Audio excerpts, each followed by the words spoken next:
You ate, girl. Thank you.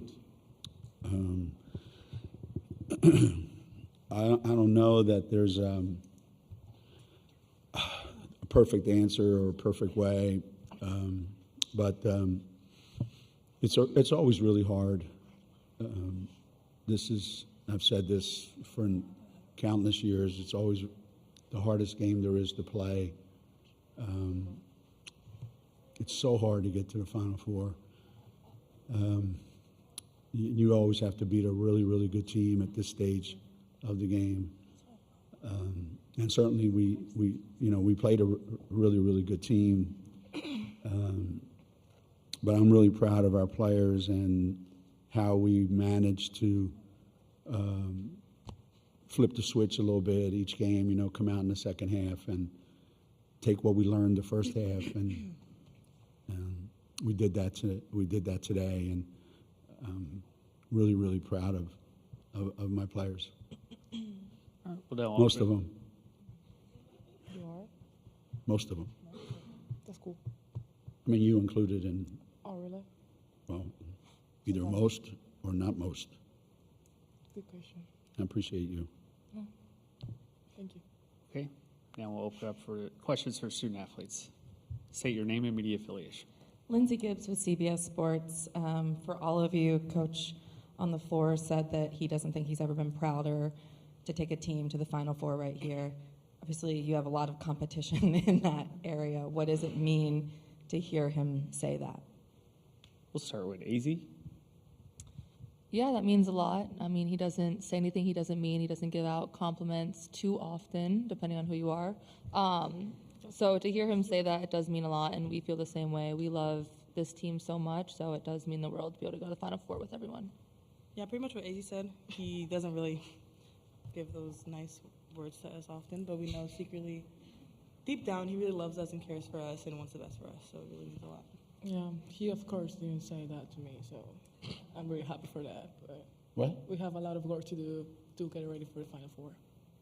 Oh, Period. Me and you have a lot of work to do between the two of us, too. Oh yeah, Yeah. for sure. And if you have a question, please raise your hand. This is Meg Hall with USA Today. So this question is actually for all three of you. How did it feel to see Gino in the cowboy hat dancing with KK hyping him up? We'll start with Blanca. It was fun, see him smile because he don't used to do it, especially with me. So it was really fun, and I think see him happy make us happy. So yeah, again, seeing him excited and kind of goofy is really, really good for us because, I don't know, he's not usually like that. He's usually all serious and like angry and grumpy. So just seeing him let loose and be his true self was really, really, really good. I thought that the cowboy hat looked pretty good on him, looked pretty natural. And when he breaks out a dance move, that's how you know he's proud and he's happy. So it was good to see. dance too. What? You should learn our dance.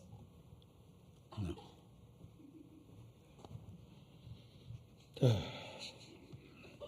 Yeah, Michael Vogel, ESPN.com. Sarah is, I think we've known all season long, the depth of this team was one of their strengths, one of your strengths. I think you had almost half the points this afternoon from the bench, including, really great afternoon from Blanca. Can you just talk about that aspect of the team and how important that is at this time of the year? Yeah, I mean, it's super important. I feel like no other team has a bench like us. We can have kind of anyone off the bench step in and change the whole pace of the game. Jana, Blanca, Heckle did a great job coming in, playing their role. Jana with rebounds, Blanca with a little bit of everything. Heckle with defense, I feel like that's what they do, and very happy to have them. Yeah. Any questions for these student athletes? Shahan Jarraj with CBS Sports. This is for all three of you guys. Actually, Sarah, why don't I ask you? You don't want to ask AZ? No, I'll ask you, Sarah. I think that when you looked at your guys' game plan against Hannah, they asked you to be out on an island against her a whole lot. They asked for a lot of switching. What was it that you guys did that was able to kind of make her life a little difficult? Yeah, what we saw last game, she got a lot of shots up, so we wanted to limit her touches, not let her get into her rhythm and kind of get her team going. Again, it's our point guards were guarding them, but we were in the help in the gap, so just not letting her do whatever she wanted to do.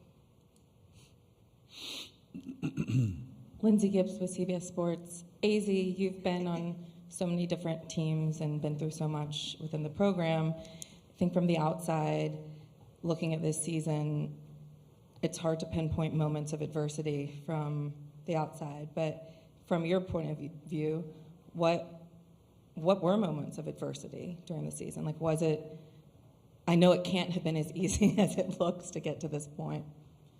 Yeah, and I think the coaches put us in a great position, set us up for games like this, games like we had on Friday, in practice, every single practice, with the practice guides, with them yelling at us, whatever it may be, throwing different things at us, just making us prepared, getting our minds right for everything that we might see come tournament time. So I think games like this, we started a little shaky, but we can be confident knowing that we've been prepared. Our coaches, what we've done the last 35, however many games, was all in preparation for moments like this. And so when it comes down to it, we have full confidence in ourselves and each other. We know the coaches feel the same. So I think just the adversity that the coaches throw on us and prepare us through in practice. For Sarah and AZ, Stephen Hawkins with the AP. You guys won the championship last year. You've gotten to this point. What does it mean to be back here and having a chance to win another championship? And what feels different about this year from last year? I mean, yeah, I'm super proud of this team. It means a lot to be here. Not a lot of teams obviously get here, but I feel like personally I'm excited for whatever games we have, the next practices we have, and enjoy the seniors, the time we have left with them. Yeah, I mean, we don't take it lightly getting to the Final Four. Obviously, like Blanca said earlier, we still have work we need to do, things to clean up going forward, but we're definitely going to enjoy this and appreciate just what we've done so far this season and then get to work, but it means a lot. Blanca, coach has been to 25 Final Fours with this program, or this will be his 25th. This is your first. What does it mean to you to be part of what UCONN has created for well before you were even born? I'm just happy for it. I'm just grateful to be here. I think share this Final Four with this team and with my teammates is something special. I think we really worked hard during the season. I think we were being up and downs, but I'm just really excited for it and grateful. Any more questions for the student athletes? Cameron Teague, the athletic for you, Blanca. What were you seeing in that first quarter? Just seemed like you were kind of getting separation. You were kind of hitting everything that you put up. And you kind of really kind of helped you guys stay up in that first quarter. What were you looking at? What were you seeing? As always, I'm just trying to bring something to the court, impact the game, as Coach said. And I think everybody was lucky, and I think everybody was ready to play that game. And I'm just go there and just try to do the best for the team. Great. Congratulations, ladies. Thank you. And Thank you. best of luck in Phoenix. Thank you. Well, now I'll take questions for Coach Oriema. As a reminder, again, the UConn locker room closes at 3:24 p.m. If you have a question for Coach, please raise your hand. Jake McCraven for the Daily Campus. You said outside the locker room the other day that the great ones tend to step up and lead in late game pressure situations. Then you immediately said that Sarah would be the one to step up and lead. Did you see that from her in any capacity today? Oh, yeah, of course. Whatever happens on game day, whatever happens in a game like today, has already happened a lot during the course of the season. There's nothing that happened today that would make you go, I've never seen that before. So watching Sarah in practice every day and the games that we've played find a level of leadership that sometimes shows itself in how many points she's scored, how many rebounds she's gotten, right? But other ways, in huddles, during timeouts, what she has to say. So because I've seen it all year long, I would expect to see it, especially in a game like today. And as you can tell, that's not her natural disposition, but she knows that when it's time to win games, that she has a huge responsibility, and some players shy away from it, and she likes it. Hey, Coach. Andy Mathis, USA Today. This morning, Coach Schaefer mentioned the 2016 UConn team with Brianna and Nafisa as the most dominant team in women's basketball history. When you look at what this team is doing right now, do you see any similarities between the two teams, or is this a group that's building their own sort of path? Yeah, it's so much different. That 2016 team was a very, very mature, Mariah Jefferson, Morgan Tuck, and Stewie were all seniors.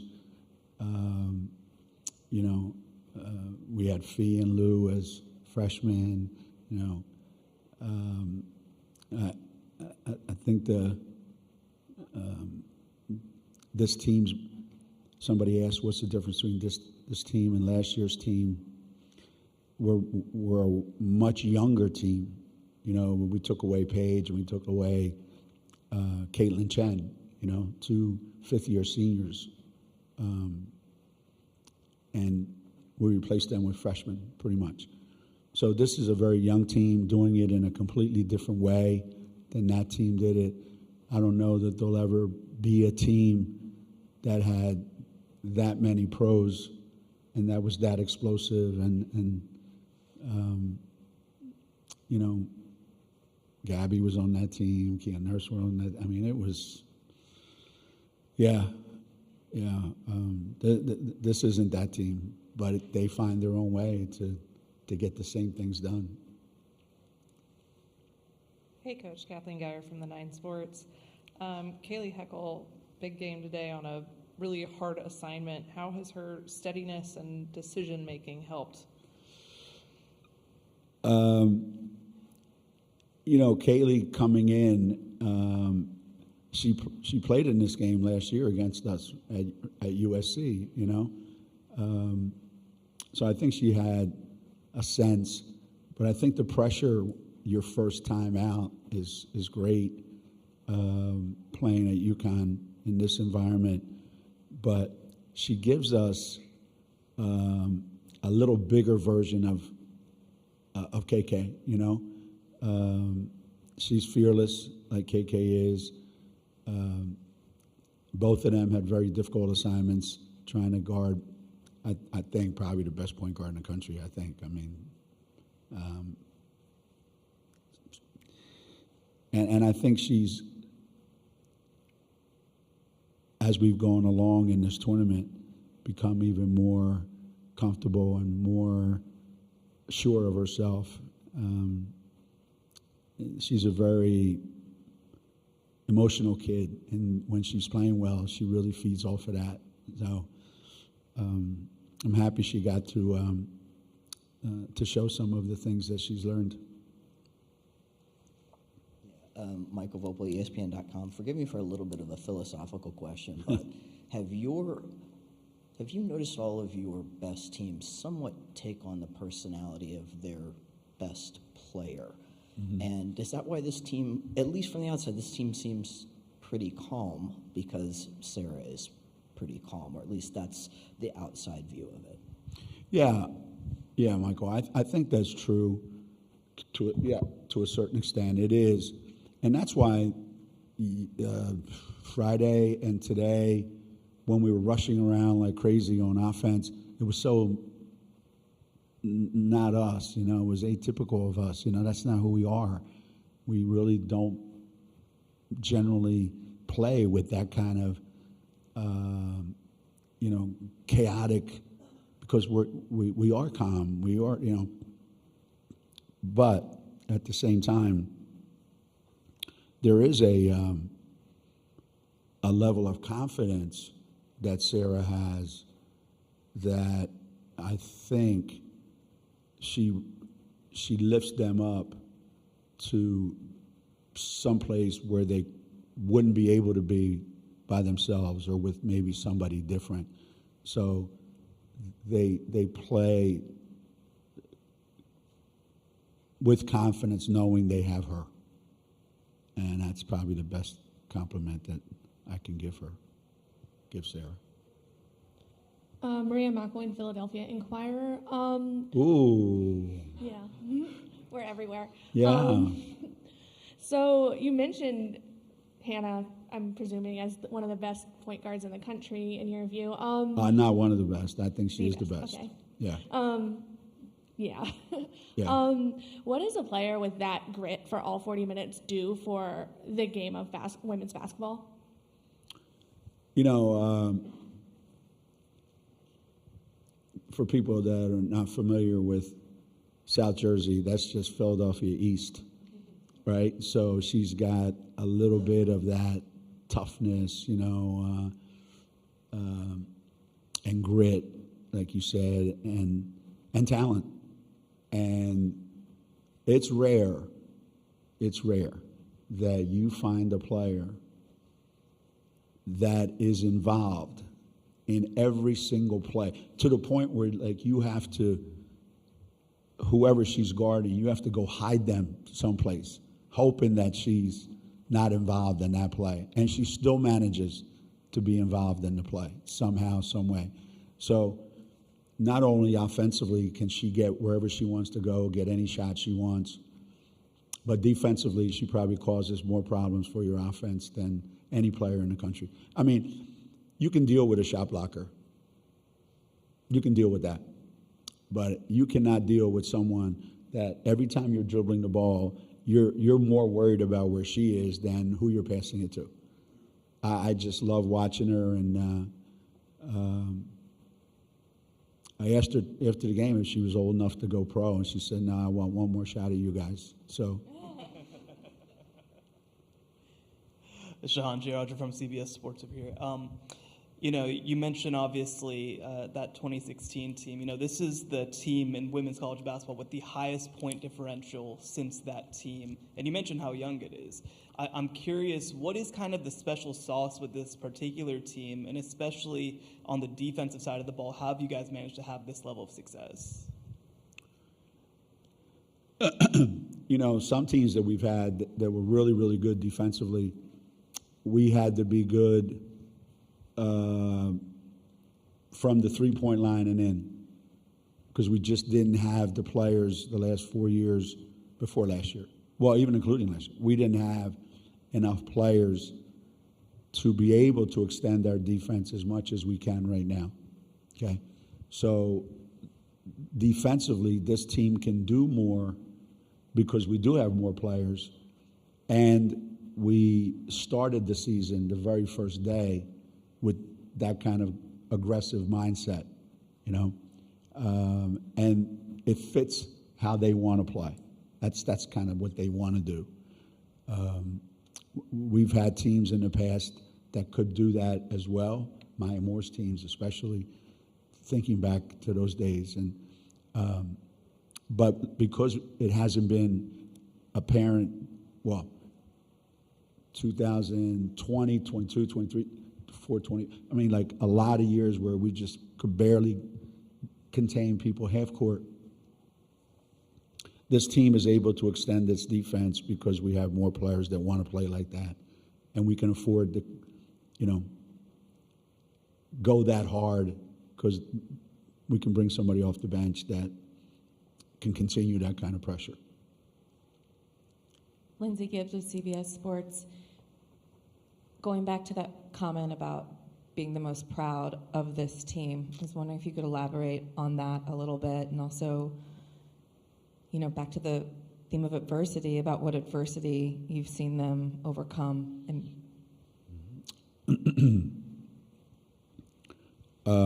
well, you know, everybody knows today's kids, right? So whether you believe it or not, when you say, "I'm really proud of you," they go, "Coach loves us." So sometimes you got to say stuff even if you don't believe it. But I actually do believe what I said, that I am really proud of them, because getting all the way to this point undefeated is a lot of baggage to carry, right? I mean, every day somebody's coming after you to break your streak, or to, you know, you have to carry that. We're undefeated, and so I'm really proud of the way they've handled all this, and how they don't let it bother them. They don't get caught up in anything other than what do we have to do today. As far as adversity goes, I would say the adversity is me, right? Every day for 5 months, they have to put up with me. So I try to be for them all the things that can happen at this time of the year that you need to be prepared for. I'm the officials that are calling every single foul in practice. I'm the other team that's making every three. I'm the other team that won't let the ball go in the basket. I'm the one that's changing the rules and making sure that they have to fight through it. Does it work all the time? No. Some kids, when you put them in that situation, I've had teams back in the day when Sue and Dee and those guys were playing, we would play 8 against 5 when we were working on some stuff. And if I came to practice and I made them play 6 against 5, they would think I was disrespecting them. You know, you don't think we can guard these 8 guys? Fast forward now to 2007, 18, 19, 20, and we do that, it was like, well, it's not fair. Like, how can you ask us to do this? It's like 8 of them and 5 of us. So there's some teams that want that challenge and accept it. The harder you make it for them, the more they enjoy it. And there's other teams that don't really want to deal with that. This team, no matter what I throw at them, they always just go, all right, we got this. And so that's why I'm happy for them, because they do put up with a lot every day in practice. And it's made them who they are right now. You know, let's just hope that we can, you know, it might all fall apart next Friday night, but who knows? So far, so good. You know, winning this game is so hard. I mean, imagine the catastrophic feeling if UConn loses this game today. Oh my God, you know, 38 or 30, whatever the heck we are. And everybody back home, everywhere, you're undefeated and you can't get to the Final Four. That's, you know, tragedy. So winning this game is so hard. And once you get there, no matter what happens there, it's, you know, hey, that was a great year, man. You know, we got to the Final Four. It's unfortunate that you didn't win. That, some people would say that. So that's why I'm so happy for them to be going to the Final Four. Yes. Can I go? I got one for you. You got a good one for me? Hopefully. All right. Cassandra Negley with Yahoo Sports. In terms of what you were just talking about being proudest of this group because of the undefeated aspect of it, what makes this group different and your feelings about them than previous undefeated groups you've had thus far? Maybe because we don't walk around with that attitude. Like, you know, Jamel Elliott and Jen Rosati did back then, or Sue, Dee, and Asia Swin and Tamika. They walked around like, what, you think we were going to lose? You know, Maya, Tina, Renee, Stewie, you know, they walked around like, why are you surprised we're undefeated? This group, they don't have that kind of swagger, trash-talking kind of mentality. And that's why I think for me, I just keep my fingers crossed, because it's not the kind of team that I've had in the past that has gone this far undefeated. It's not. They don't have that kind of mentality off the court, on the court. They're just, you know, a bunch of really nice kids that play hard for each other. Oh, wait, Michael, can you hold on for a second? Okay. He defers to you. With all the you know, freshman journeys you've overseen, how would you describe Blanca's? A combination of like Diana, Svetlana,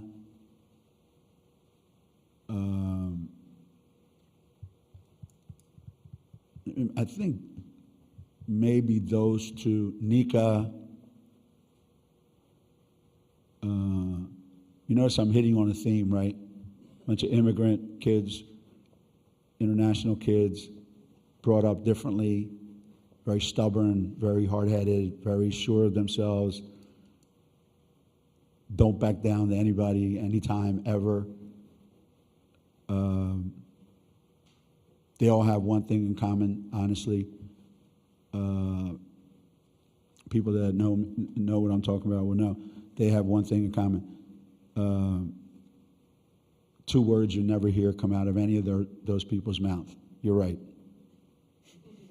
So they are just so hard to coach, and at the same time, they're so rewarding. It's such a rewarding feeling coaching them because you're not kind of fighting with them.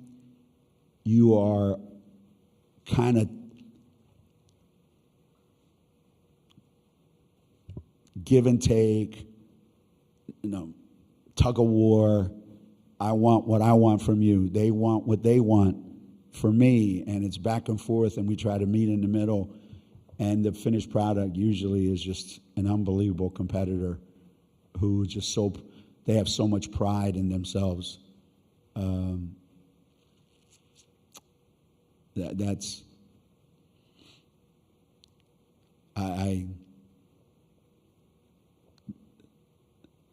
There's never a yes sir from them, which I love.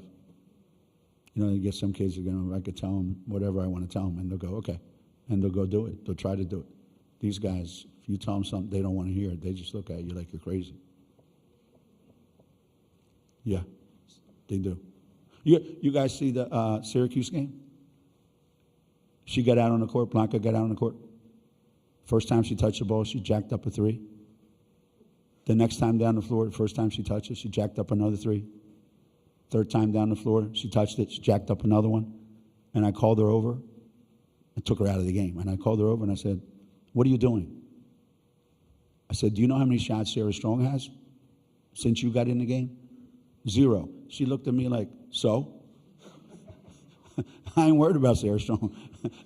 I'm getting the shots I want. So it's fast forward, we're playing North Carolina. She comes in off the bench. First time she touches it, she jacks up a three. I think it was an air ball or something. It's like that conversation we had never happened. Right, I'm smiling because I love that kind of stuff. It keeps me young. It keeps my hair gray, but it keeps me young. CJ Vasquez with the Big 12 Conference. Congratulations, Coach, again. With this win, what does it say about this group and the discipline that you bring to this team? I think every coach tries to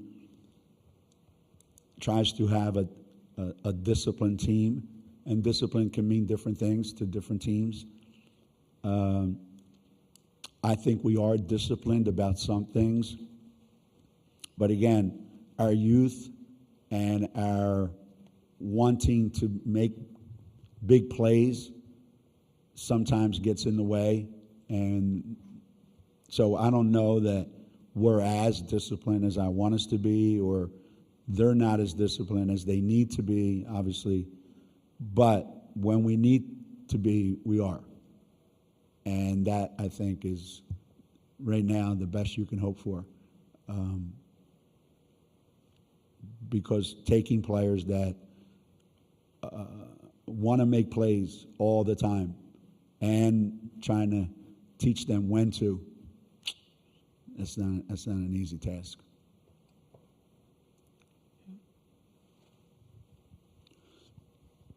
Hi, Coach. Rhea Patney, Vanderbilt Hustler. I've been in conferences with Coach Ralph all year, and she's talked about the balance between the science of set plays and the art of just playing basketball and making reads. I'm curious to ask you, in March, how do those two things interact, especially when teams are scouting you so much and are trying to blow up every single thing you have? Yeah, and that's pretty much the essence of what we're trying to do every day in practice. we're trying to simulate playing the best teams in the country that won't let you run plays. And you just have to play basketball and play together and play off each other. And then there comes a time when you look out there and it's chaotic and it doesn't look like anything that's going to work. And then there are times when it just flows and it's perfect. So you're constantly paying attention to what is it right now? Is it chaotic and I need to rail it in? It's moving perfect and we can just flow with it? Or, you know, you try to run the play you think you need to run to get that person a shot with the understanding it's probably not going to work. That they're so good defensively, the teams you're playing this year, they won't let you get it. But then whatever option B, C, and D is, then maybe you need to know where to go. And that's that as a coach, any coach, I think it's hard to teach that. But I think all the best teams are able to do that. Congratulations, Coach, and Thank you. see you in Phoenix. Thank you. Appreciate it. Thanks, everybody.